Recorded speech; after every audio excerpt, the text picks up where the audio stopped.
नमस्कार स्वयं प्रभा चैनल को पुणी आपण स्वागत जनाऊँगी। आज आमर स्तरीकरण संक्रांत आलोचनार शेष अध्याय आम आलोचना करवा। पूर्वर आम कही रखी जे विभिन्न किभली भाव में विभिन्न स्तरीकरण आधार इत्यादि सब आलोचना करें। आज खाली आम जेंडर किभली भाव में गोटे स्तरीकरण माध्यम होता है सेटा सारिकी आम शेष अध्याय जोटा अच्छी सामाजिक गतिशीलता सोशल मोबिलिटी से संक्रांत आलोचना करें। आम पूर्वर मन पकई दूसरे पूर्व क्लास रे आम डिस्कस करते रेस एथनिसिटी ये सबुड़ा किभली भाव में विभिन्न समय विभिन्न परिस्थिति रे स्तरीकरण गोटे माध्यम हिसाब से काम कर। तापर आमे आसीबा लिंग भेद किभली भाव में लिंग मध्य एक बलिष्ठ माध्यम होता स्तरीकरण। प्रथम कथा हूँ आमे जानिछे जे गोटे बालक और बालिका जन्म बेलू किछि ना किछि शारीरिक विभिन्नता बा शारीरिक भिन्न लक्षण नहीं जन्म होता। पुरुष यौनांग बालिकार यौनांग अलग प्रकार होता है इत्यादि इत्यादि। तेणु हुए तो यही जो शारीरिक विभिन्नता प्रकृत रे किछि मात्रा समाज रे सेमानंकर कार्य दक्षता किंबा तांकर कौशल बा ज्ञान सहित संपर्कित कि पूर्वर गोटे भ्रांत धारणा थिला जे बालिका माने बा महिला माने पुरुष मानक ठारू ज्ञान गुण गारिमा दृष्टि कम होता सेकेंड सेक्स बोली धरा जाउथला। एवं साधारणतः देखा जाइतला जे पुरुष माने से माने ब्रेड अर्नर से बाहर जाई रोजगार करती परिवार को चलांती। महिला केवल घरे भितर स्त्री लोक डोमेस्टिक कोर्स बासन बाजिबा घर ओळेबा पिलामानक दायित्व पिलामानकर से प्रजनन प्रक्रिया रे व्यस्त रहिबा एवं विभिन्न सेवा कार्य ये सब करुला। यही प्रकार भितर गोटे private public dichotomy public space केवल रही पुरुष मानक महिला माने केवल घर भितर चारिकांत भितर बांधी ही काम करें एवं महिला मानकर कार्य को कौन अनपेड लेबर यार कौन मात्रा रे क्वांटिफिकेशन ही नहीं तांकर इकोनॉमिक कंट्रीब्यूशन केते से संक्रांत रे कौन अध्ययन करा जाउ नथिला एवं ताको अति हेय माने ज्ञान करे यार कौन आर्थिक गुरुत्व रही ना। तापर यही सब जिनसर आरंभ होइतिला पुरुष आधिपत्य समाज सृष्टि होइतिला जेतेबेले हमर आसिला प्रॉपर्टी राइट से आसिला प्राइवेट प्रॉपर्टी आसिला अर्थात व्यक्तिगत मालिकाना संपत्ति उपरे पूर्वर गोष्ठी बा समुदायर मालिकाना थिला। गाँव सबू लोक से जमीर मालिक से बिकी पारे भांगी पारे किंतु समस्ते सेटा को उपभोग करुले गाँव बगीचा गाँव पोखरी गाँव मशाणी बा गाँव जमी चाष जमी इत्यादि। परवर्ती काल में जो व्यक्तिगत मालिकाना सृष्टि है प्राइवेट प्रॉपर्टी संपत्ति उपरे व्यक्तिगत अधिकार आसिला जेतेबेले सामुदायिक प्रिमिटिव सोसाइटी आमे आसिले स्लेव सोसाइटी और फ्यूडल सोसाइटी को से समय मो संपत्ति मो जमी मो घर से आसला जे मो स्त्री कहीं ना प्रॉपर्टी राइट रे महिला मान को कौन अधिकार दिगला ना। ये positive individualism private property patriarchy and positive individualism अर्थात प्राइवेट प्रॉपर्टी है व्यक्तिगत संपत्ति बा व्यक्तिगत मालिकाना व्यक्तिगत अधिकार संपत्ति उपरे। तापर होची प्राइवेट प्रॉपर्टी परे पैट्रियार्की पितृतंत्र से समय विकास घटी अर्थात परिवार कर्ता जी वयस्क ज्येष्ठ पुरुष से ही परिवार कर्ता एवं संपत्ति उपरे महिला मानकर कौन अधिकार नथिला केवल पुओ माने परिवार संपत्ति उत्तराधिकार प्राप्त होते झील मैंने पर घर को विदा जाऊे तेणु से ए घर संपत्ति मिले ना जो बाहर से संपत्ति मिले ना परिस्थिति महिला मानकर सामाजिक स्थिति क्रमे क्रमे दुर्बल होगा लगला एवं से अवहेलित हो जीवन यापन करुले संपत्तिर अधिकार ना डाइवोर्स पर जदि छाड़पत्र है कौन सी संपत्ति भाग मिलू नाला एवं जदि स्वामी मरीगला तेबे से जो बाहर से अवहेलार अवहेलापूर्ण व्यवहार करुले ये सब दृष्टि देखे गले बायोलॉजिकल डिफरेंस को सोशल इनइक्वालिटी कन्वर्ट करा जाउतला जहार कोनसी विज्ञान सम्मत आधार नाही तेबे एठी थिला कोन body became the instrument of social control जे महिला मानकर एनाटॉमी इज डेस्टिनी गोटे रहितला कांसेप्ट महिला माने होचुंदी कैस्ट्रेटेड फीमेल कैस्ट्रेटेड मेल अर्थात से मानकर जौनांग जदि कटि जाइछि एभली भाबरे तापरे देखा जाउतला जे अनेक कम्युनिटी महिला मानकु चारिकांत भितर बाहर को जीवाई दौ नथिले आदिम काल में मन रखु जे समस्ते पुरुष महिला समस्ते समान थे वैदिक जुगे महिला मान आम नारी मान स्थिति बहुत ऊपर थिला महाभारत पुराण जुगरू आरंभ है पोस्ट वैदिक जुग वैदिक जुगर परवर्ती काल में महिला मान स्थिति निम्न स्तर को चली जाता से भाव में देखा गले जे जिते बड़े आमर स्लेव सिस्टम आदिम समाज आदिम समुदायर अवसान घटी गोटे नूतन समुदायर गठन होती आसला जे पुरुष प्रधान पितृतांत्रिक परिवार एवं महिला मानकर सबजुगेटेड एवं डोमिनेटेड से माने पुरुष मान द्वारा डोमिनेटेड ही रोते तापरे जो आमे देखुचे केते गुड़े जिनस कास्ट क्लास एवं कम्युनिटी बेसिस रे किभली भाव में शारीरिक गठन दृष्टि से अवदमित कर रखा जाए अर्थात से माने अनेक भेदभाव शिकार होते प्यूरिटी पॉल्यूशन शिकार होते जिते से माने मेंस्ट्रुएशन पीरियड बा ऋतुस्राव पीरियड से समय पछुआ बोली धरा जाउतला से माने कहा छुईबे ना साइट एवं टच पॉल्यूटिंग गोटे घर कोणे रहा पड़ो एवं खाद्य द्रव्यर से समय केतेटा बारण थिला केउ खाद्य दिज्व ना से समय से कौन सी उत्सव को जापर टिल दोज 3-4 दिन से अपवित्र रही से जिते पिला जन्म करती से समय अपवित्र एवं कहीं छुअती ना गोटे घर चारिकांत भितर से आबद्ध हो रही 21 दिन हो 12 दिन हो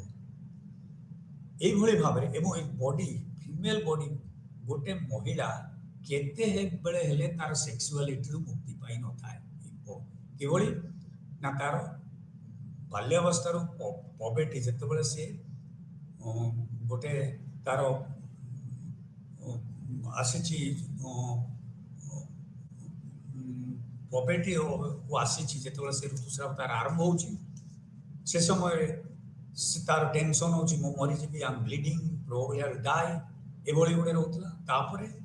then again she get married पर तार किसी vagina was ruptured then she had a typical feeling then again childbirth and also again childbirth पर किछि वर्ष पर 50-55 पर मेनोपॉज स्टेज को आसती तेणु मृत्यु जन्मरु मृत्यु पर्यंत गोटे महिला शारीरिक दृष्टि तार यौनांग संक्रांतीय कौन प्रकार सेक्सुअलिटी से मुक्ति पाई पारि न थाए किंतु यार अर्थ नुहे एक्सेप्टिंग दोज पीरियड्स से फिजिकली बा इंटेलेक्चुअली किभली भाव में इनफीरियर एठार कौन विज्ञान सम्मत आधार नथिला जोटा केवल पितृतांत्रिक व्यवस्था से अवदमित करे बॉडी आकार को नहीं से माने जाति एवं केते गुड़े जगार समुदाय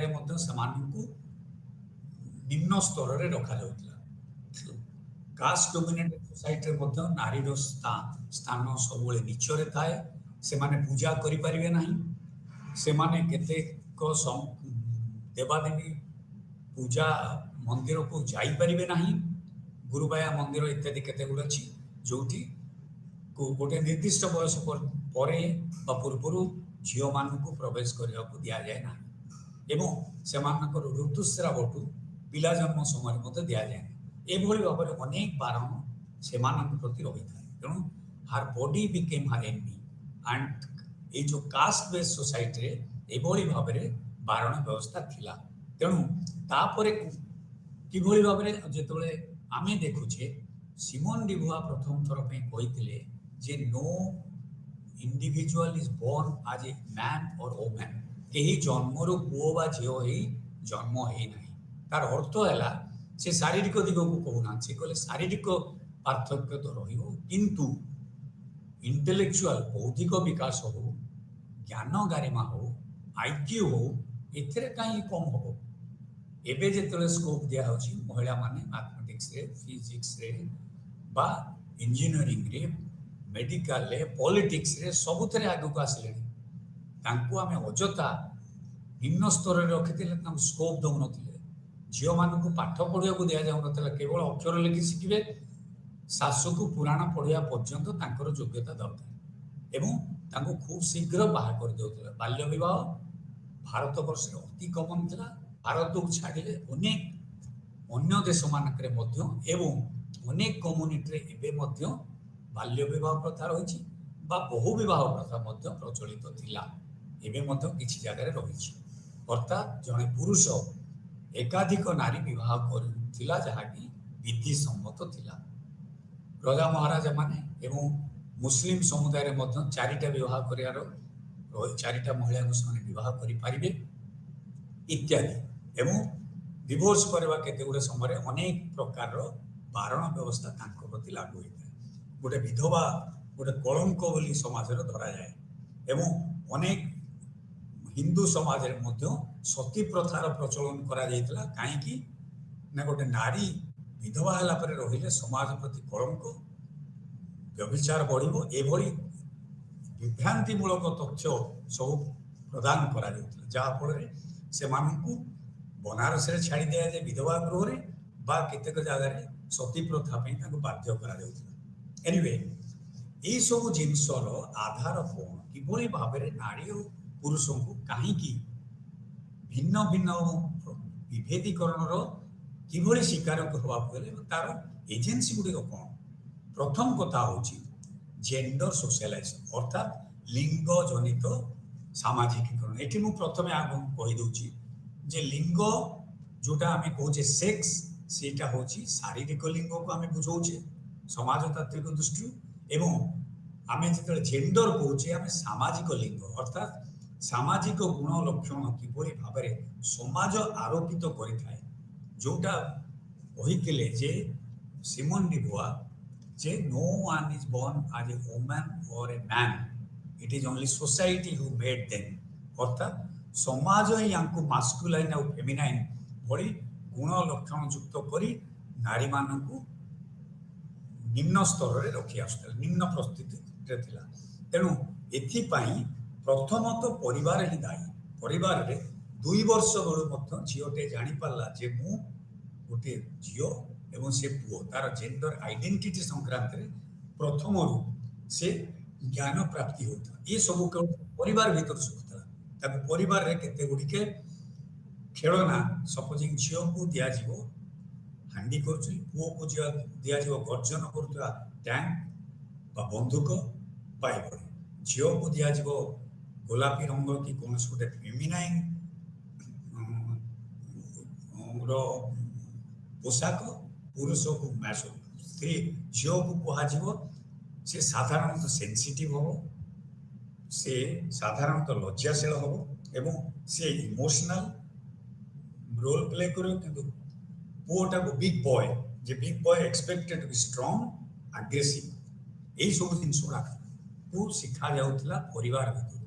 तापर जिते से स्कूल जाए से जेंडर सोशलाइजेशन आरंभ हो जाए तार पीयर ग्रुप से 7 वर्षରୁ 12 वर्ष भितर देखे जे झियो मानकर श्रेणी रे मध्य पुओ मानकर से अलगा बसंती एवं टीचर माने मध्य ताकू भिन्न दृष्टि देखुथिले जे झियो मानको मैथमेटिक्स साइंस भलो करि परिबे नाही से लिटरेचर फिलोसफी भलो करबे पुओ माने साइंस टेक्नोलॉजी मैथमेटिक्स से भलो ए भली भ्रांत धारणा अनेक वर्ष बहु वर्ष धरी चली आसला क्रमे एटा भांगिबा को बसुची ए बर्तमान सब क्षेत्र रे आमर छात्री माने आगे रे रही जे कौन सी विश्वविद्यालय देखंतु टेक्निकल इंस्टीट्यूट देखंतु पायलट हिसाब से देखंतु डाक्टर इंजीनियर इत्यादि सब क्षेत्र रे शीर्ष स्थान रे इवन राजनीतिक क्षेत्र मध्य इंदिरा गांधी को भली महिला बा वर्तमान आमर जे महा माने प्रेसिडेंट अछंती महामहिम सी मध्य द्रौपदी मुर्मू सी विचक्षण नारी इवन पृथ्वीर बहु जगार गोल्डा मेयर ठू आरंभ कर श्रीमा बंदन नायक समस्ते राजनीतिक क्षेत्र में निजर शीर्षत्व प्रतिपादित कर तेणु ए क्षेत्र देखले आम स्कूल कॉलेज रे एवं विभिन्न इंस्टीट्यूट रे रिलीजन धर्म क्षेत्र में मध्य पुरुष माने पूजा करि परिबे पुरुष माने पुरोहित काम करि परिबे मुखाग्नि दे परिबे पिंड दे परिबे झियो मान को बारण करा होता तेणु ए जो जेंडर सोशलाइजेशन प्रोसेस मध्य रे ही नारी पुरुष को भिन्न भाव में देखा भिन्न भाव में तांकर परिस्थिति को विधिबद्ध करवाटा ही यही भाव में होता एवं I am a male I am a female यही स्थितिटा से माने साधारणतः स्कूल तांकर परिवार एवं तांकर सांगसाथी सबुठू से यही जिनसटा शिखा जाते एवं तापर देखा जाता जे जेंडर सोशलाइजेशन मुख्य आधार परिवार सांगसाथी शिक्षानुष्ठान इत्यादि से माने ही विभेदीकरण बा प्रभेदीकरण शिकार होते तापर देखा जाए संस्कृति प्रत्येक देशर संस्कृति रे देखा जाए गर्ल्स मानू डिफरेंटली ट्रीट करा जाए साधारण भाव में देखिए जे सोशल साइकोलॉजिकल कैरेक्टरिस्टिक्स एजुकेशन गोटे इम्पोर्टेंट रोल प्ले करुच्ची कंटिन्यूअसली से प्रिपेयर करुच्ची झील मान भिन्न भिन्न गुण लक्षण युक्त होगापी एवं पुरुष मान भिन्न भिन्न गुण लक्षण सामाजिक गुण लक्षण दृष्टि भिन्न होगापी शिखाऊँगी तेणु ये दृष्टि देखा गले जे आम देखा जे इंडिविजुअल लर्निंग एक्सपीरियंस भितर आम देखुचे जे जो जेंडर रोल टाको कंस्ट्रक्ट करा जाइछि एटा समाजर सृष्टि एटा नेचुरल नुहे it is artificial made in the society cast देखिए गोटे दलित महिला से महिला हिसाब से आग निष्पेषित होता है समाज रे नीच स्थान पाइते और दलित जाति दृष्टि से दलित महिला डबली एक्सप्लॉयटेड दलित हिसाब से एक्सप्लॉयटेड हुए पुणी महिला हिसाब से अनेक अधिकार से वंचित होता है तेणु तापर रिलीजन देखिए धर्म एवं देखिए मुसलमान धर्म कहतु बा हिंदू धर्म कहतु बा अनेक ये धर्म रे देखिए आदिम धर्म मानक पुरुष मान को समस्त प्रकार धार्मिक कार्य रे योगदान करने को स्वीकृति मिली था समाज रे किंतु नारी मान को मिली न था पूजा करि परिबेनी पिंडदान करि परिबेनी पुरोहित कार्य करि परिबेनी इत्यादि एवं से माने केते गुडे बाहर को बाहर ले कौन पिंधिबे कौन खाइबे इत्यादि बहुत प्रकार रेस्ट्रिक्शन रही है तेणु रिलीजन ऑल्सो मनीष पुरुष और स्त्री मध्य प्रभेद करें मीडिया रे मध्य देखिए आज जिते आप टीवी कार्यक्रम देखिए नारी मान को बॉडी गोटे परफेक्ट और डिजायरेबल बॉडी से पतला होकर जीरो जो कहती बॉडी येटा थी बॉडी मास से माने मोटा हेबे नाही इत्यादि इत्यादि तेणु एडवर्टाइजमेंट देखु से कौन पिंधिबे कौन कि दिशे कि चलिए ब्यूटी पैजेंट एवं जो विश्व सुंदरी प्रतियोगिता को जी स्विमिंग सूट पिंधिबे इत्यादि एडवर्टाइजमेंट और फैशन सबुतरे महिला मानू कि भाव में केबे केबे अर्धनग्न बा तांकर बॉडीटा को एक्सपोज करी फिल्म रे हो बा गणमाध्यम हो टीवी रे हो the body becomes most presentable एवं सेटा को से माने किभଳି भाବରେ केबे केबे विकृत भाବରେ बा केबे केबे अति मात्रा रे से माने अति अनेक गुड़ा कॉस्मेटिक्स यूज कर किभଳି देखा जाउछ एवं साधारणतः मैगजीन रो फ्रंट पेज देखंतु मीडिया रो एडवर्टाइजमेंट जे कोन से एडवर्टाइजमेंट देखंतु बा जे कौन सी ब्यूटी कंटेस्ट देखो सबुठी महिला मानू महिलार बॉडी बिकम्स ए फिगर गोटे आइटम ऑफ एडवर्टाइजमेंट तेणु साधारणतः एभली भाव में मीडिया रे मध्य से मानक किंती प्रोजेक्ट करा जाउछि तापर देखा जे लैंग्वेज लैंग्वेज रे हम देखा सबुठी लगा जो ही बा मैन साधारणतः मनीष समाज कहिले मैन लिखा जाए किंतु कोडी फीमेल लिखा जाए नारी थे से मानकु अलगा मैन मीन्स ह्यूमन बीइंग किंतु इन जनरल आम देखे सब example Ram is a boy he is a man सबुठी आम देखु तो ही कोठी सी रो लिखा जाऊ नथिला वाक्य आरंभ रे एवं सबु टर्म रे बैचलर मीन्स गोटे ओरिजिनल मीनिंग होची गोटे सिंगल मैन किंतु जते हम स्पिनस्टर कहूछे झियो पिला जते अविवाहिता सेते नेगेटिव कनोटेशन आस्ते जे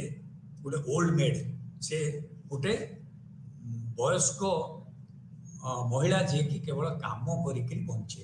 एभली भाव में आसता है तापर आमर सोशल एनवायरनमेंट सामाजिक परिप्रेक्षी जेभली रही थाए अर्थात रक्षणशील समाज रे महिला मानू किभली विवेचित करा जाए केते बारण व्यवस्था एवं मिडिल क्लास वुमेन माने केते गुडे एडवांटेजेस पोजिशन रे थांती एवं उच्च वर्गर महिला माने मध्य किभली सेमानक भी परिस्थिति भिन्न धरण होता है तेणु एभली भाव में जो प्रभेदीकरण बा विभेद पुरुष और महिला मध्य जो विभेद यहीटा केवल समाज द्वारा सृष्टि होता एथिरे कौन से प्रकार प्राकृतिक ये नथिला तेणु gender is a social construct समाज द्वारा सृष्ट and sex is a biological category किंतु ये जो परवर्ती काल रे patriarchy positive individualism and private property जेतेबेले ग्रो करिछि सेतिबेले प्राइवेट पब्लिक डाइकोटोमी आछि जेंडर सोशलाइजेशन और जेंडर आइडेंटिटी क्रिएट करा जाइछि महिला मान को भिन्न भाव में देखा जाइछि एवं पुरुष मान को भिन्न भाव में देखा जाइछि तेबे आमे वर्तमान आसीबा ये हमर सरिला स्तरीकरण संक्रांत समस्त आलोचना हमर सरिला वर्तमान आमे आसीबा जेतेबेले स्तरीकरण कथा आमे विचार करूछे जेतेबेले रिजिड कठोर भाव में समाज रे किभली भाव में वर्गीकरण रहितला तेबे आमे आसीबा जे वर्गीकरण जदि रहिछि बा स्तरीकरण रहिछि बा सॉरी उच्च नीच क्रम रहिछि तेबे सामाजिक गतिशीलता सोशल मोबिलिटी किभली भाव होता है केते मात्रा रे सफल को समाज रे अति साधारण भाव में एटा संभव होता है को समाज रे मोबिलिटी सहजरे मिली न थाए से संक्रांत में आलोचना करिया प्रथमे आम डिस्कस करिया मोबिलिटी अर्थ कौन मोबिलिटी कहले आम कौन बुझुचे आम जो सोशल मोबिलिटी कथा आलोचना को आणुचे विषय वस्तु को आणुचे साधारणतः यहीटा गोटे देखाए सामाजिक गतिशीलता अर्थ समाजर गोटे स्तर रु आउ गोटे स्तर को उन्नति बा स्थानित हवा बा तल स्तर को गति करवा ये गतिशीलता ऊर्ध्वगामी हो पारे बा निम्नगामी हो पारे एवं एथि को प्रकार परिस्थिति बा परिवेश दायी से संक्रांत में हम आलोचना करिया तेणु जो गोटे पोजिशन अन्य पोजिशन को जाई थांती उच्च निम्न रु उच्च बा उच्च रु नीच ता सहित लाइफ स्टाइल जीवन यापन शैली तांकर वेश पोशाक इत्यादि रे मध्य फरक होता है बा पार्थक्य आसी थाए जेतेबेले जणे फार्मासिस्ट डाक्तर हो जाउची से तार वेश पोशाक रे मध्य से आप्रन पकेइबो स्टेथो पकेइ जीवो जण वकील होउची जेतेबेले ଜଣେ ନବିସନ୍ଧାନ ଓକିଲ ହେଇଯାଉଛି ପାଠ ପଢ଼ିକିରି କ'ଣ ସେ ଓକିଲର କୋଟ୍ ଗାଉନ୍ ଇତ୍ୟାଦି ପିନ୍ଧିକି ଯିବ ଏବଂ ତାର ସ୍ତର ଉଚ୍ଚ ସେ ଓକିଲମାନଙ୍କ ସହିତ ବସିବ ବାର୍ କାଉନସିଲରେ ଯୋଗ ଦେବ ଇତ୍ୟାଦି ଏ ସଂକ୍ରାନ୍ତ ଆମେ ଆଲୋଚନା କରିବା। ସୋରୋକିନ୍ଠୁ ଆରମ୍ଭ କରି ବିଭିନ୍ନ ସମାଜଶାସ୍ତ୍ରୀ ମାନେ ଏ ସଂକ୍ରାନ୍ତରେ ବିଶେଷ ଆଲୋଚନା କରିଛନ୍ତି। ଆମେ সোশ্যাল মোবিলিটি ଯେଉଁ କନସେପ୍ଟଟା ଯେଉଁ ସାମାଜିକ ଗୋଟେ ସୋସିଓଲୋଜିକାଲ କନସେପ୍ଟ ସେ ସଂକ୍ରାନ୍ତରେ ଆମେ ପ୍ରଥମରୁ କହି ରଖିବା ଯେ any change in the position in society experienced by a group or an individual ଯୋଟେ ସ୍ତରରୁ ଯେତେବେଳେ ଉଚ୍ଚ ସ୍ତରକୁ ଯାଉଛନ୍ତି ବା ସେମାନଙ୍କର ପ୍ରସ୍ଥିତି ସେମାନଙ୍କର ପଦପଦବୀ ବା ସେମାନଙ୍କର ସାମାଜିକ ସ୍ଥିତି ଯେତେବେଳେ ପରିବର୍ତ୍ତିତ ହେଉଛି ଉପରକୁ ହଉ ବା ନିମ୍ନକୁ ହଉ ତା ସହିତ କ'ଣ କ'ଣ ଆଚାର ବିଚାରଠୁ ସଂସ୍କୃତିର କିଭଳି ଯୋଗସୂତ୍ର ରହିଥାଏ ସେ ସମ୍ପର୍କରେ ବୁଝିବା ପୂର୍ବରୁ ଆମେ ପ୍ରଥମେ সোশিয়াল মোবিলিটি କ'ଣ ଅର୍ଥାତ୍ ସାମାଜିକ ସ୍ତରୀକରଣର ଗୋଟିଏ ସ୍ତରରୁ ଆଉ ଗୋଟିଏ ସ୍ତରକୁ ଗତି କରିବା। ଗତିଶୀଳତା ଉଚ୍ଚକୁ ହେଇପାରେ ନିଚକୁ ହେଇପାରେ ଅର୍ଥାତ୍ ଜଣେ ଯେତେବେଳେ କ୍ଷତ୍ରିୟ ବ୍ରାହ୍ମଣ ହେଉଛି ବା ଜଣେ ଖଣ୍ଡାୟତ କ୍ଷତ୍ରିୟ ବର୍ଗକୁ ଆସୁଛି ଭାରତୀୟ ସମାଜରେ ବା ଜଣେ କ୍ଲର୍କ ପାଠ ପଢ଼ିକିରି ସେ ମ୍ୟାନେଜର ହେଉଛି ବା ଲେକ୍ଚରର ହେଉଛି ଇତ୍ୟାଦି ତାର ଗତିଶୀଳତା ବୃଦ୍ଧି ପାଉଛି ବା ଜଣେ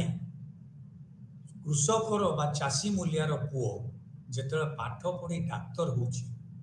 ଗୋଟେ ପିଢ଼ି ପରେ ସେ ଅନ୍ୟ ପିଢ଼ିରେ ତାର ସାମାଜିକ ସମ୍ମାନ ଏବଂ ସାମାଜିକ ପରିସ୍ଥିତିରେ ପରିବର୍ତ୍ତନ ହେଉଛି। ଏ ସଂକ୍ରାନ୍ତରେ ଆମେ ବିଶେଷ ଆଲୋଚନା କରିବା। ଆମେ ପ୍ରଥମେ ଆସିବା ଟାଇପ୍ସ ଅଫ୍ ମୋବିଲିଟି କେତେ ପ୍ରକାର ଭେଦ ରହିଛି ସାମାଜିକ ଗତିଶୀଳତାର ପ୍ରକାର ଭେଦ ଅର୍ଥାତ୍ ବିଭିନ୍ନ ବିଭିନ୍ନ ପ୍ରକାର କ'ଣ ରହିଛି ସେ ସଂକ୍ରାନ୍ତରେ ପ୍ରଥମେ ଆମେ ଦୃଷ୍ଟିପାତ କରିବା। ପ୍ରଥମ କଥା ହେଉଛି ଆମେ ମୁଖ୍ୟତଃ ଦୁଇ ପ୍ରକାରର ମୋବିଲିଟି ଦେଖିଥାଏ ଦୁଇ ପ୍ରକାରର ଗତିଶୀଳତା ଗୋଟେ ହେଉଛି ସମାନ୍ତରାଳ ବା ହରାଇଜଣ୍ଟାଲ ମୋବିଲିଟି ବା ସମାନ୍ତରାଳ ଗତିଶୀଳତା এইটা ବୁଝଉଛି କ'ଣ ନା ଯେତେବେଳେ ଆମେ ସମାନ ସ୍ତରରେ କେବଳ ଗୋଟିଏ ଗ୍ରୁପ ବା ଗୋଟିଏ ବ୍ୟକ୍ତି ସିଏ ଯେତେବେଳେ ସମାନ ସ୍ତରରେ ଖାଲି ସପୋଜିଂ ଜଣେ କ୍ଲର୍କ ସିଏ ତାର ଡେସ୍କ ବା ଜଣେ ডিস্ট্রিক্ট জিলা অফিসে কাম করুଥିବା ক্লর্ক সেক্রেটারিয়েট ক্লর্ক হচ্ছে বা সপোজিং সে ব্যাংক ক্লর্ক হচ্ছে বা আউ গোটে জিনিস হইপারে জিওগ্রাফিকাল মোবিলিটি সে সেইঠু ট্রান্সফর হয়ে আউ গোটে জায়গাକୁ যাଉଛି আউ গোটে জিলা বা আউ গোটে প্রদেশକୁ জଣେ ব্যাংক ম্যানেজর সে যেତେବେଳେ ଓଡ଼ିଶାରୁ ପୁଣି କଲିକତାକୁ ବଦଳି ହେଲେ କି ଆଉ କୋଉଠିକି କିନ୍ତୁ ତାଙ୍କ ପରିସ୍ଥିତିରେ ପରିବର୍ତ୍ତନ ହଉନି ସେ ସମାନ ପରିସ୍ଥିତିରେ ରହୁଛନ୍ତି ସେମିତି ଗୋଟେ କ୍ଲର୍କ ଆଉ ଗୋଟେ ଅଫିସକୁ ଯାଉଛି ବା ସିଏ ଇଲେକ୍ଟ୍ରିସିଟି ଅଫିସରେ ଯୋଗ ଦେଇଥିଲା କିନ୍ତୁ ବ୍ୟାଙ୍କ କ୍ଲର୍କ ଭାବରେ ଯୋଗ ଦେଲା ତାର ପରିସ୍ଥିତି ବା ପଦପଦବୀରେ ପରିବର୍ତ୍ତନ ହେଇନି ସେ କ୍ଲର୍କ ଥିଲା କ୍ଲର୍କ ରହୁଛି କିନ୍ତୁ ସେ ସମାନ୍ତରାଳ ଗତିଶୀଳତା ହେଉଛି କେବଳ ସ୍ଥାନରେ ପରିବର୍ତ୍ତନ বা ଅଫିସରେ ପରିବର୍ତ୍ତନ ବା ଜିଓଗ୍ରାଫିକାଲି ଲୋକେସନରେ ପରିବର୍ତ୍ତନ ସେ କଟକରୁ ୟୁପି ବା କଲିକତାକୁ ଟ୍ରାନ୍ସଫର ହେଇଯାଇଛି। ତେଣୁ ହରାଇଜଣ୍ଟାଲ ମୋବିଲିଟିରେ ଦେଖାଯାଉଛି ଯେ ସାଧାରଣତଃ ଏଥିରେ କୌଣସି ପ୍ରକାର ପରିସ୍ଥିତିରେ ପରିବର୍ତ୍ତନ ହେଉନାହିଁ କେବଳ ସ୍ଥାନ ପରିବର୍ତ୍ତନ ଇତ୍ୟାଦି ସେଇଠି ଆମେ ଦେଖିବା ଯେ ହରାଇଜଣ୍ଟାଲ ମୋବିଲିଟି ହେଉଛି କେତେବେଳେ ইনভলভ କରିଥାଏ ଯେ ଜିଓଗ୍ରାଫିକାଲ ମୁଭମେଣ୍ଟଟାକୁ ଅର୍ଥାତ୍ ଗୋଟିଏ ଭୌଗୋଳିକ ଅଞ୍ଚଳ ଯଥା ବାଲେଶ୍ୱରରୁ କୋରାପୁଟ ଯିବା ବା ଓଡ଼ିଶାରୁ କଲିକତା ଯିବା ଇତ୍ୟାଦି ତାପରେ ଆଉ ଗୋଟେ ହେଉଛି ଭର୍ଟିକାଲ ମୋବିଲିଟି ଯୋଉଟା ଆମେ କହୁଛେ ଊର୍ଦ୍ଧ୍ୱ ବା ନିମ୍ନଗାମୀ ଅର୍ଥାତ୍ ଯେତେବେଳେ ଦେଖାଯାଉଛି ନିମ୍ନଗାମୀ ଗତିଶୀଳତା ବା ଊର୍ଦ୍ଧ୍ୱଗାମୀ ଭର୍ଟିକାଲ ଅର୍ଥାତ୍ ଉଲମ୍ବ ବା ସିଡ଼ିରେ ଯେମିତି ଉପରକୁ ଉଠନ୍ତି ବା ତଳକୁ ଖସନ୍ତି ଭର୍ଟିକାଲ ମୋବିଲିଟି ଯେତେବେଳେ ଆମେ କହୁଛେ ଆମର ସମାଜଶାସ୍ତ୍ରୀୟ ଭାଷା ପରିଭାଷାରେ ଆମେ ତାକୁ ବର୍ଣ୍ଣନା କରିଛେ ଯେ এটা ঊর্ধ্বগামী গতিশীলতা ହେଇପାରେ ବା ନିମ୍ନଗାମୀ ଗତିଶୀଳତା ହେଇପାରେ गोटे स्तर जो सी जो प्रस्थिति लाभ कर हुए तो से परिस्थिति ऊपर स्तर को उठिबो बा निम्नगामी तार निम्न स्तर को जाउछि कौन सी कारण जोड़े धनी लोक जुआ खेल कौन सी कारण क्षति सही जो तलू को जाउछि से सब हरोछि पुणी से फैक्ट्री आसी काम करुच्ची से दुकान में काम करुच्ची मालिक से मूलिया हो जाटा निम्नगामी गतिशीलता ऊर्ध्वमुखी गतिशीलता केतेबेले ना जेतेबेले जड़े श्रमिक बा जड़े किरानी बा जड़े निम्न स्तर कर्मचारी उच्च स्तर अर्थात जड़े छोट बेपारी बेपार करी कारबार करे सी गोटे कल कारखाना मालिक हो गोटे दुकान मालिक हो गोटे उद्योग से निजे मालिक हो पार्टी सेतेबेले से ऊर्ध्वगामी तार परिस्थिति रे से ऊपर को उठी पारला से भली भाव में जदि जड़े जुआ खेली हो बा कौन सी कारण गति से तलू को गला ताले निम्नमुखी गतिशीलता तेणु यहाँ आइदर से तार निम्न स्तर लोअर स्टेटस पाई थाए बा उच्च स्टेटस पाई थाए डिपेंडिंग ऑन तार मूवमेंट से ऊपर को गति कला परिस्थिति बढ़े पारला धन संपत्ति बढ़ेला तार पद पदवी उन्नति है बा सबू हर तलू को जाटा हूँ साधारणतः यहाँ हॉराइजॉन्टल मोबिलिटी तो भिन्न एथिरे दुई प्रकार रही गोटे हूँ इंटरजेनेरेशनल वर्टिकल मोबिलिटी आउ गोटे इंट्रा जेनेरेशनल वर्टिकल मोबिलिटी अर्थात ये जो इंटरजेनेरेशनल आप कहे गोटे जेनेरेशन बा गोटे पुरुष भितर गोटे पीढ़ी भितर जदि सी प्रमोशन पाई जड़े क्लर्क रु सी मैनेजर रही इंट्रा जेनेरेशनल अर्थात समान से ही पीढ़ी मध्य सी प्रमोशन पाई क्लर्क रु मैनेजर होची बा सी अध्यापक रु प्रिंसिपल होची सेटा इंट्रा से जेनेरेशन से पीढ़ी भितर तार से पदवी ऊपर को उठिला that is intragenerational vertical mobility से समान पीढ़ी रे से ऊर्ध्वमुखी हो पाला से इंट्रा जेनेरेशनल डाउनवर्ड मोबिलिटी भी हो पार जदि से कौन सी कारण सस्पेंड ही निम्न स्तर रे चाकरी करने को आसिला बा कौन सी कारण ताकू तल स्तर को अणागला तार कार्यदक्षता यथेष्ट है नहीं ताहले इंट्राजेन से पीढ़ी भितर से जीवन काल भितर से निम्न स्तर को गति कला तेणु सेटा हूँ इंट्राजेनेरेशनल डाउनवर्ड मोबिलिटी आउ इंट्राजेनेरेशनल अपवर्ड मोबिलिटी किभली ना से प्रमोशन पाई टीचर रु रीडर रु सपोजिंग प्रिंसिपल है बा शिक्षक रु हेडमास्टर है बा डाक्तर रु से मेडिकल कॉलेज रो प्रिंसिपल है सेटा हूँ समान पीढ़ी रे समान से जीवन काल भितर सी गोटे तल स्तर को रूप स्तर को आसी दैट इज इंट्रा जेनेरेशनल से किंतु इंटर जेनेरेशनल वर्टिकल मोबिलिटीटा कौन ना गोटे पीढ़ी रु आउ गोटे अंत जेतेबेले गोटे श्रमिकर पुओ आईएएस पाइला बा डाक्तर इंजीनियर है ता बापा गोटे पुरुष बा गोटे पीढ़ी सी समय बापा श्रमिक थिला बा चाषी मूलिया थिला बा किरानी थिला ता पुओ जेतेबेले पाठ पढ़ी डाक्तर इंजीनियर होउची बा आईएएस अफसर होउची सेतेबेले एइटा हला अंत पीढ़ी गोटे पीढ़ी रु पर पीढ़ी भितर सी तार पद पदवी बा तार परिस्थिति रे परिवर्तन आनी पारला सी आ बापार काम करूना सी फार्मर नुहे कि किरानी नुहे सी वर्तमान डाक्तर इंजीनियर बा आईएएस ऑफिसर तेणु एइटा हला गोटे पीढ़ी रु पर पीढ़ी भितर जो प्रकार इंटर जेनेरेशनल वर्टिकल मोबिलिटी ऊर्ध्वमुखी गतिशीलता अंत पीढ़ी गोटे पीढ़ी रे नुहे पर पीढ़ी रे होइछि तापरे आमे आसीबा जे एइथिरे आमे आउ गोटे अछि जे देखिबा मोबिलिटी अनेक समय रे ए मोबिलिटीटा मध्य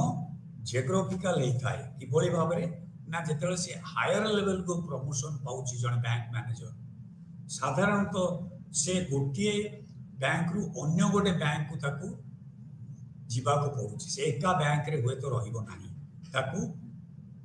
बा सपोजिंग जने डाक्टर एससीबी मेडिकल कॉलेज रे अछंती ताको प्रिंसिपल जेतोले करा जाउछि ताको हुए तो बरहमपुर मेडिकल कॉलेज को ट्रांसफर करा जाई पारे बा सेमती बैंक मैनेजर कटकर बैंक मैनेजर हुए तो जेतोले प्रमोशन पाई डीजीएम होचंती ताको हुए तो खड़गपुर बा कलिकता बा अन्य कोनसी बैंक को पोस्टिंग करा जाउछि तेणु एई मोबिलिटीटा अनेक समय रे प्रमोशन संक्रांत जिते मोबिलिटीटा होची सेटा जियोग्राफिकल मोबिलिटी रूपांतरित होता है तापर आम आसवा केते प्रकार फॉर्म्स केते मोबिलिटी बा गतिशीलतार केते गुडे स्वरूप केते फॉर्म्स ऑफ मोबिलिटी कौन कौन अच्छी आम से संक्रांत आसवा गोटे प्रथमत होची कंटेस्ट मोबिलिटी अर्थात आमे जेते प्रतियोगितामूलक प्रतिद्वंदितामूलक परीक्षा दौचे जोटा कि इट इज ए सिस्टम जो एलिट स्टेटस जने पाई पाउछि गोटे प्राइज बा पुरस्कार से आईएएस बा ओएस परीक्षा देला से प्रतिद्वंदितामूलक परीक्षा रे सफलता लाभ करी से आईएएस हे पाला बा ओएस हे पाला बा कोनोसी गोटे जे कोनोसी प्रतियोगितामूलक परीक्षा रे सफलता पाई से ऊपर से गोटे पद पदवी हासिल कला एटा से निज योग्यता निजर दक्षता निजर तालीम जो पाई कंटेस्ट कर प्रतियोगिता कर प्रतियोगिता रे सफल ही से पदवीटा हासिल कर तेणु यहीटा हूँ से जो प्राइजटा पाइला जो सक्सेसटा से पाउची एवं जो अपवर्ड मोबिलिटी तार होउची से गोटे किरानीर पुओ हो पारे बा जड़े अध्यापक पुओ हो पारे से आईएएस ऑफिसर होची प्रतियोगितामूलक तार अपवर्ड मोबिलिटी होची से यही जो मोबिलिटीटा होची से निजे प्रतियोगिता बा प्रतिद्वंदिता रे सफलता हासिल करी पाइछि सेटा हला कंटेस्ट मोबिलिटी आउ गोटे होची स्पॉन्सर कंटेस्ट मोबिलिटी हला प्रतियोगितामूलक परीक्षा प्रतिद्वंदिता प्रतियोगिता गतिशीलता प्रतियोगिता रे सफल होई गतिशील आ गोटे स्पॉन्सर अर्थात किछि लोक आपण मानकू एई प्रकार गतिशीलता पाई स्पॉन्सर कले बा सहयोग कले बा कोनसी प्रकार से माने सहाय्य करिसेंती अर्थात जेतेबेले आपण माने एही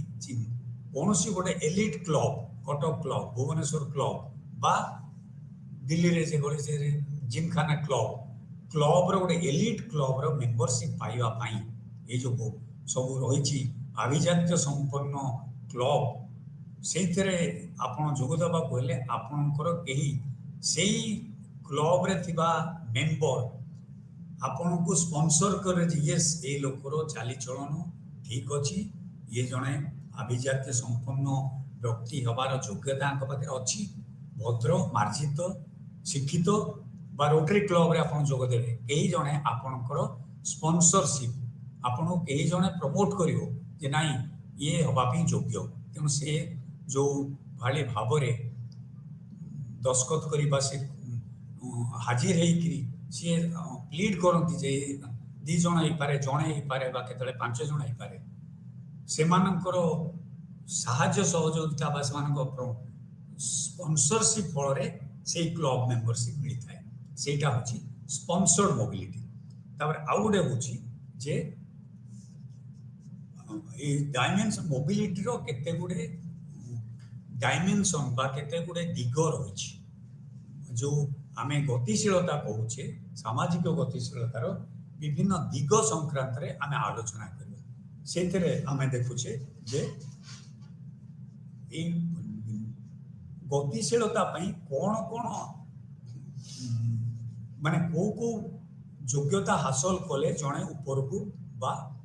तल को जीवा को होता है प्रथम कथा होची आमे जेतेबेले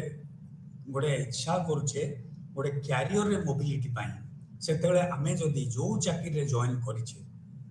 सेथिरे अधिका किछि पढ़िले अधिका किछि ट्रेनिंग नेले अधिका किछि से डिपार्टमेंटल परीक्षा देले ସେଇଠୁ ଆମେ ମଧ୍ୟ ଆମର କ୍ୟାରିୟରରେ ମୋବିଲିଟି ହେଉଛି, ଆମେ ଆସିଷ୍ଟାଣ୍ଟ ମ୍ୟାନେଜର ମ୍ୟାନେଜର ବା ଡିଜିଏମ୍ ପର୍ଯ୍ୟନ୍ତ ଯାଉଛି, বা অধ্যাপকରୁ রিডর, রিডরରୁ প্রিন্সিপাল বা প্রফেসর পর্যন্ত যাଉଛି। এটা হচ্ছে ক্যারিয়র মোবিলিটি। এটা ইন্ট্রা জেନେରେସନ୍, ସାଧାରଣତଃ ଗୋଟିଏ ଜେନେରେସନ୍ ବା ଗୋଟିଏ ପିଢ଼ି ଭିତରେ ଏ ପ୍ରକାର ପଦପଦବୀରେ ପରିବର୍ତ୍ତନ ଘଟିଥାଏ। ଆଉ ଗୋଟେ ହେଉଛି ଆମେ ଦେଖିବା ଯେ ଏଥିପାଇଁ କ'ଣ କ'ଣ ସାହାଯ୍ୟ କରିଥାଏ। ଆମେ ଆଉ ଗୋଟେ ଜିନିଷ ଦେଖୁଛେ ଯେ ଇଣ୍ଟର ଜେନେରେସନ୍ ଆଉ ଇଣ୍ଟ୍ରା ଜେନେରେସନ୍ ମୋବିଲିଟିରେ ଆଉ କେତେ ଗୁଡ଼େ ଜିନିଷ ପ୍ରଥମ ମୁଁ କହିଦେଉଛି ଯେ ଜଣେ ବାପାର ସମ୍ପତ୍ତି ଯେତେବେଳେ ପୁଅ ଅଧିକାର କରୁଛି ବାପାର ମୃତ୍ୟୁ ପରେ, ସିଏ ମଧ୍ୟ ଗୋଟେ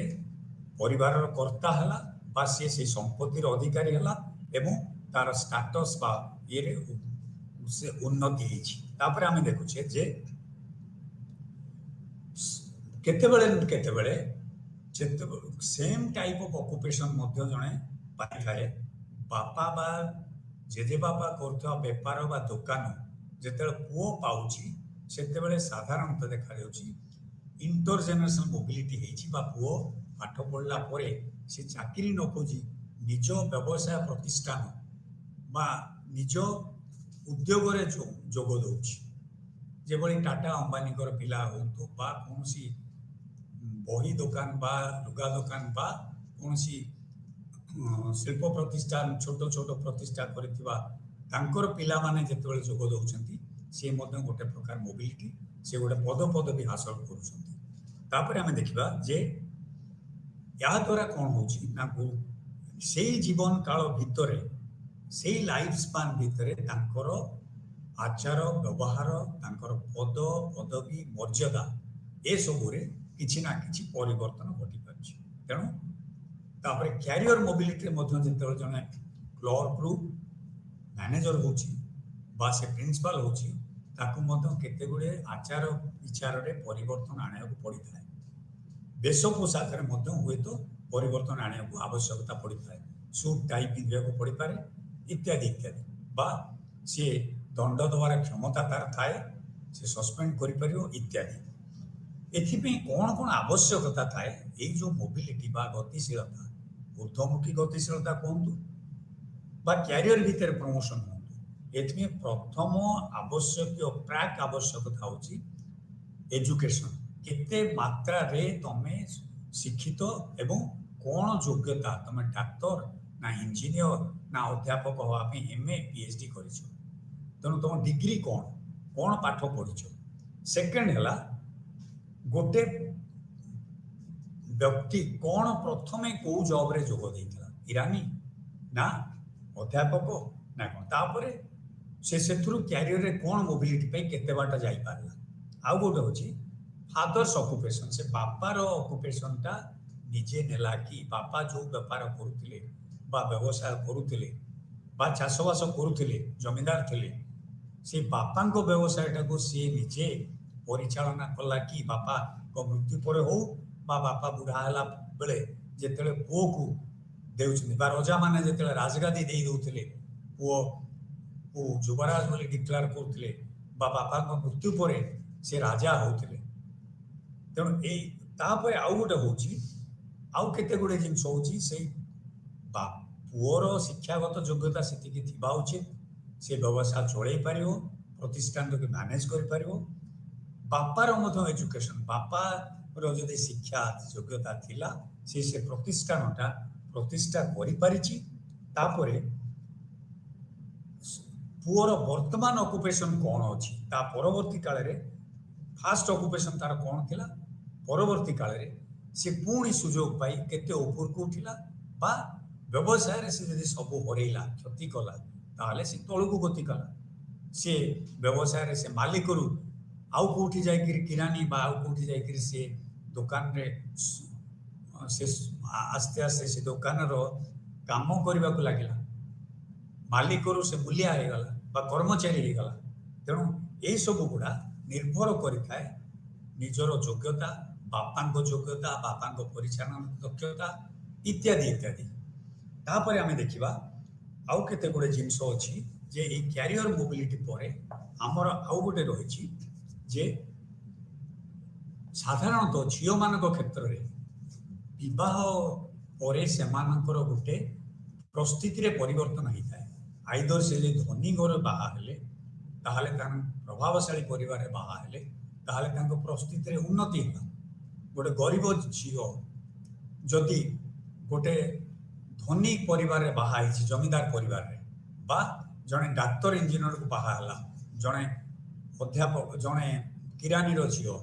ବା ଜଣେ ପିଅନର ଝିଅ, ତାହେଲେ ତାର ମଧ୍ୟ ପରିସ୍ଥିତିରେ ପରିବର୍ତ୍ତନ ହେଲା। ବିକଜ ବିବାହ ଯୋଗୁଁ ତାର ପୂର୍ବ ପରିସ୍ଥିତିରୁ ସେ ଉପରକୁ ଊର୍ଦ୍ଧ୍ୱମୁଖୀ ଗତିଶୀଳତା ହାସଲ କଲା ଏବଂ ତାର ଆଚାର ବିଚାର, ତାର ବେଶ ପୋଷାକ, ତାର ଖାଦ୍ୟପେୟ ସବୁଥିରେ ମଧ୍ୟ ପରିବର୍ତ୍ତନ ହେଇଛି। ତେଣୁ ଏଇଟା ଝିଅମାନଙ୍କ କ୍ଷେତ୍ରରେ ବିଶେଷ କରି ଦେଖାଯାଏ। ବିବାହ ଦ୍ୱାରା ସେମାନେ ଯେତେବେଳେ ଉଚ୍ଚ ପରିବାରରେ ବାହା ହେଇଥାନ୍ତି ବା ଧନିକ ପରିବାରରେ ବାହା ହେଇଥାନ୍ତି, ସେମାନଙ୍କର ଗୋଟେ ପ୍ରକାରର ସାମାଜିକ ଗତିଶୀଳତାରେ ଊର୍ଦ୍ଧ୍ୱମୁଖ ହାସଲ କରିଥାନ୍ତି। ବା ଯଦି ଗରିବ ଘରେ ବାହା ହେଲେ, ପ୍ରେମ କରିକିରି ବା ସେ ଯଦି ଗୋଟେ ଗରିବ ପିଲାକୁ ବାହା ହେଉଛି, ଉଚ୍ଚ ଧନୀ ଘରର ଝିଅ ବା ଶିଳ୍ପପତିର ଝିଅ, ସେ କ୍ଷେତ୍ରରେ ଦେଖାଯାଉଛି ଯେ ତାର ଅବସ୍ଥା ବା ସ୍ଥିତି, ପାରିବାରିକ ସ୍ଥିତି କ୍ରମେ କ୍ରମେ ଖରାପ ଆଡ଼କୁ ଗତି କରିଛି। ତେଣୁ ଏଇ ସବୁ ଗୁଡ଼ାକ ଡାଉନୱାର୍ଡ ମୋବିଲିଟିର କେତେ ଗୁଡ଼ିଏ ଲକ୍ଷଣ। ସରି, ତେଣୁ ଏଇ ଯେଉଁ ନିମ୍ନମୁଖୀ ଗତିଶୀଳତା, ଏଇଟାର ଇଣ୍ଟରଜେନେରେସନାଲ ହେଇପାରେ বা ইন্ট্রাজেনারেশনাল, অর্থাৎ সেই একা পিঢ়িরে আমি আলোচনা করেছে নিম্নমুখী ହେଇପାରେ, বা ଆଉ ଗୋଟେ ପିଢ଼ିରେ ବାପ ଧନୀ ଥିଲା, ପୁଅ ସବୁ ରୋଜଗାର କରି ଶ୍ରମିକ ହେଲା ବା କିରାନୀ ଚାକିରି କଲା, ବାପା ପଦସ୍ଥ ଅଫିସର ଥିଲେ, ଆଇଏଏସ୍ ଅଫିସର ଥିଲେ ବା ବ୍ୟାଙ୍କ ମ୍ୟାନେଜର ଥିଲେ, ପୁଅ କିଛି ନ କରିପାରି ମାଟ୍ରିକ ପାସ୍ କରି ବା ବିଏ ପାସ୍ କରି କିରାନୀ ହେଲା। ଡାକ୍ତର ବାପାର ପୁଅ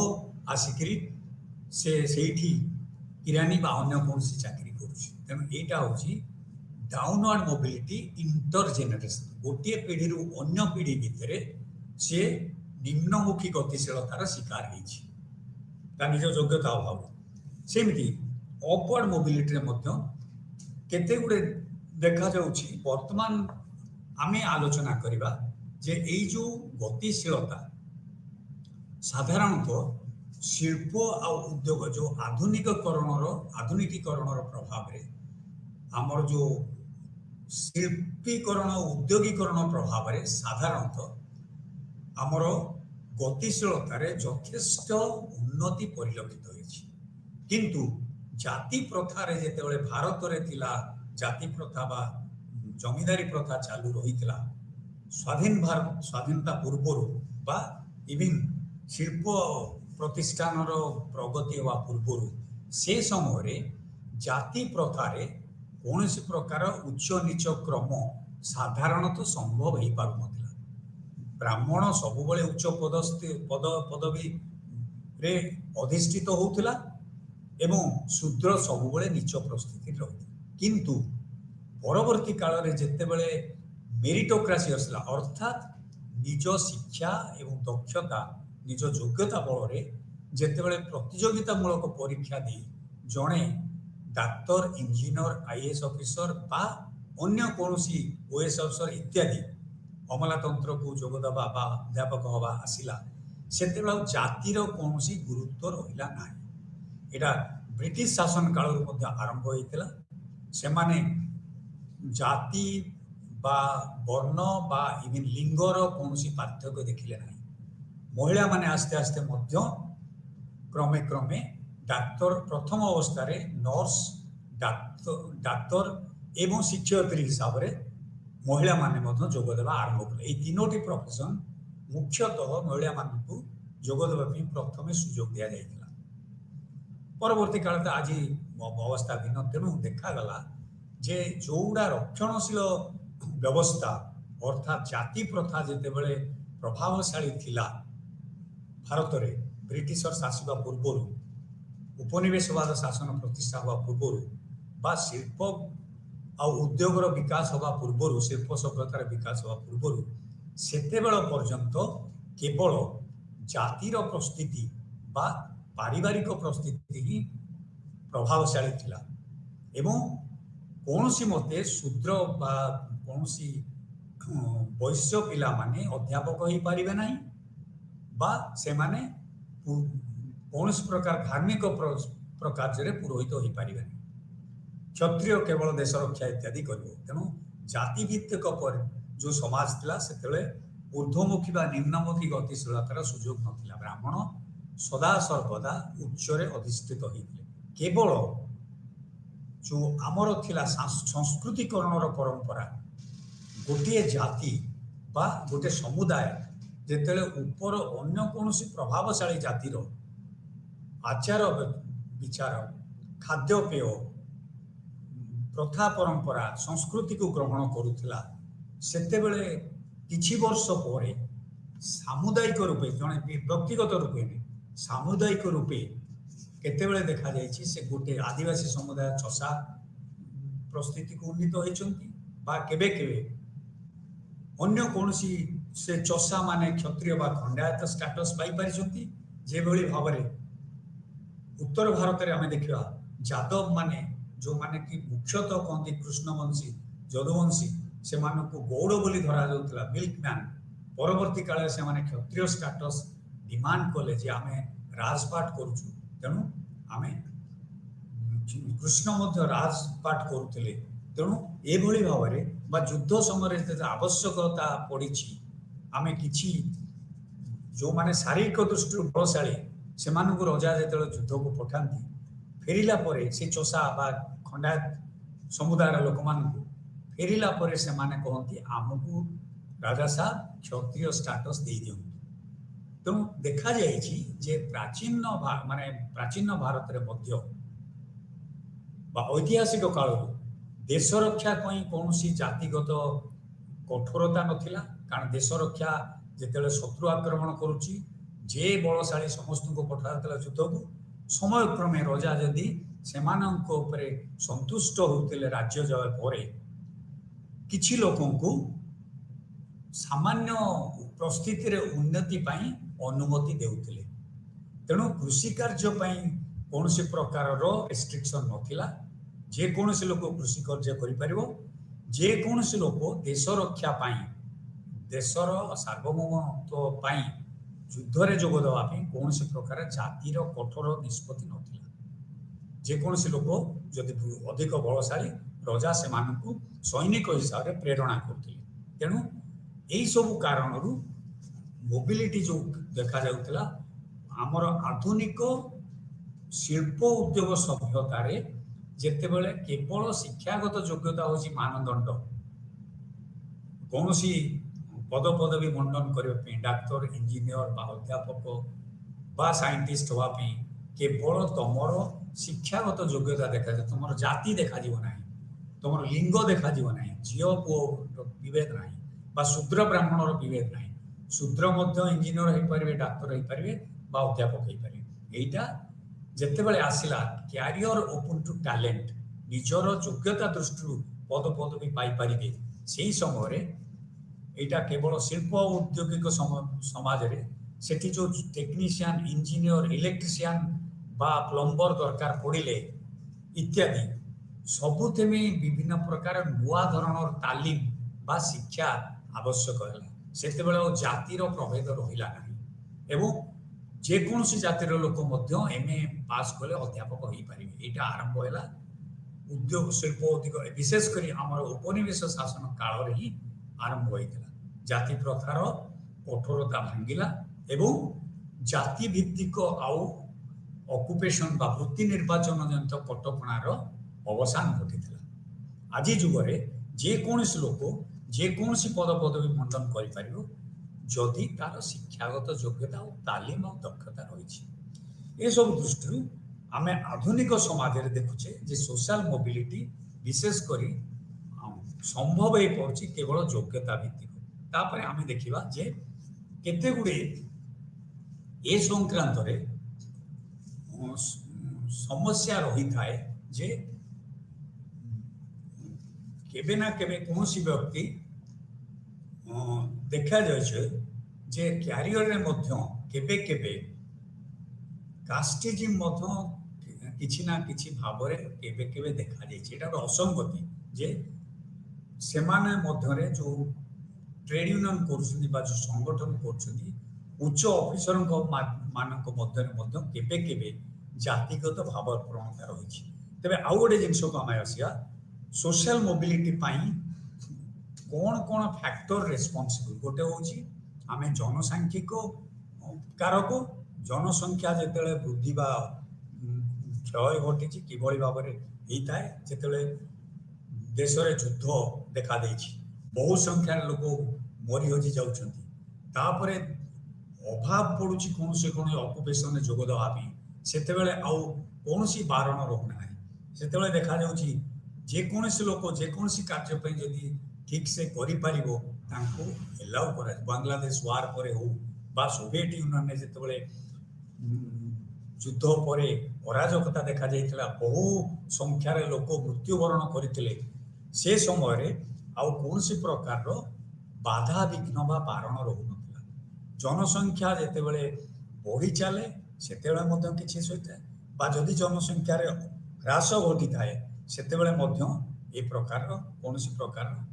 ଗତିଶୀଳତାରେ ପରିବର୍ତ୍ତନ ଦେଖାଯାଏ। ତାପରେ ଆମେ ଦେଖିବା ଯେ ଟ୍ୟାଲେଣ୍ଟ ଆଉ ଏବିଲିଟି ଅର୍ଥାତ୍ ଯୋଗ୍ୟତା ଏବଂ ଦକ୍ଷତା ଏଇ ଭିତରେ ମଧ୍ୟ କିଭଳି ଭାବରେ ମୋବିଲିଟି ହେଇଥାଏ ସେଇଟା ଆମେ ତ ଡିସ୍କସ୍ କରିଛେ। ସାଧାରଣତଃ ଆମେ ଦେଖିବା ଯେ ଯେତେବେଳେ ନୂଆ ନୂଆ ଯେଉଁ ଦକ୍ଷତା ସମ୍ପନ୍ନ ବୃତ୍ତିର ବିକାଶ, କମ୍ପ୍ୟୁଟର ସାଇଣ୍ଟିଷ୍ଟ ବା ବର୍ତ୍ତମାନ ବାୟୋଟେକ୍ନୋଲୋଜିଷ୍ଟ ବା ମାଇକ୍ରୋବାୟୋଲୋଜିଷ୍ଟ, ଏଇସବୁ ପ୍ରକାର ନୂଆ ନୂଆ ବୃତ୍ତି ବ୍ୟବସାୟର ବିକାଶ ଘଟିଛି, ସେ ସମୟରେ ଆମେ ସେଇ ପ୍ରକାରର ପାଠ ପଢ଼ି ସେଇ ପ୍ରକାର ଦକ୍ଷତା ଯେଉଁମାନେ ହାସଲ କରିପାରିବେ ସେମାନେ ହିଁ ସେଇ ପ୍ରକାର ବୃତ୍ତିରେ ଯୋଗ ଦେଇପାରିବେ। ସେଇଭଳି ଭାବରେ ଦେଖାଯାଉଛି। ସପୋଜିଂ ଆମେ ଦେଖିବା ଯେ ଡାକ୍ତରୀ ବିଦ୍ୟାରେ ମଧ୍ୟ ବିଭିନ୍ନ ପ୍ରକାର ବୃତ୍ତିଗତ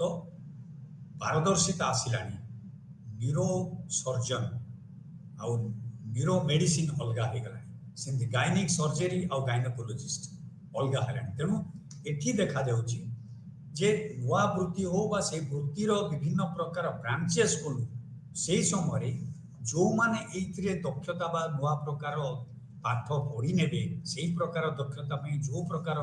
ଯୋଗ୍ୟତା ଆବଶ୍ୟକ ସେଇମାନେ ଯୋଗ ଦେବେ। ଆଉ ଗୋଟେ ହେଉଛି ଏଲିଟ୍ ଥିଓରି ବା ଆଭିଜାତ୍ୟ ବର୍ଗର ଯେଉଁ ବିଚାରଧାରା, ଯେଉଁଟାକି ପାରିଟୋ ଆମର ପ୍ରଥମେ ପ୍ରଦାନ କରିଥିଲେ ବା ମସ୍କା ଏବଂ ସି ରାଇଟ୍ ମିଲ୍ସ, ବିଶେଷ କରି ପାରିଟୋ ଯିଏ ହଉ ଆମର ଇଟାଲିଆନ୍ ସୋସିଓଲୋଜିଷ୍ଟ, ସିଏ କହିଥିଲେ ଯେ ଏଲିଟ୍ କେଉଁମାନେ, ପ୍ରତ୍ୟେକ ସମାଜରେ କିଛି ନା କିଛି ଲୋକ ଅତି ମାତ୍ରାରେ ଦକ୍ଷ, ବୁଦ୍ଧି ସମ୍ପନ୍ନ, ବିଚାର ସମ୍ପନ୍ନ ଲୋକ ଥାଆନ୍ତି। ତେଣୁ ସେଠି କ'ଣ ଦେଖାଯାଏ ନା ସେମାନେ ସେ କହିଥିଲେ ଯେ history is graveyard of aristocracy. ଗୋଟେ ପ୍ରକାର ଏଲିଟ୍ ବା ଗୋଟେ ପ୍ରକାର ଆଭିଜାତୀୟ ବର୍ଗ ଆସିଲେ କ୍ଷମତାକୁ, ତାପରେ ସେମାନଙ୍କର କ୍ରମେ କ୍ରମେ ଦକ୍ଷତା ହ୍ରାସ ଘଟିଲା ଏବଂ ଯେଉଁମାନେ ଶାସକ ବର୍ଗରେ ନାହାନ୍ତି ବା ଶାସନ କ୍ଷମତାରେ ନାହାନ୍ତି ସେମାନେ ଯଦି କ୍ରମେ କ୍ରମେ ଦୋଷ ଦୁର୍ବଳତାଟା ଦେଖେଇ ପାରିଲେ, ଲୋକମାନଙ୍କ ଦ୍ୱାରା ଆଦୃତ ହେଲେ, ସେମାନେ ପୁଣି ଶାସନ କ୍ଷମତାକୁ ଦଖଲ କରନ୍ତି ଏବଂ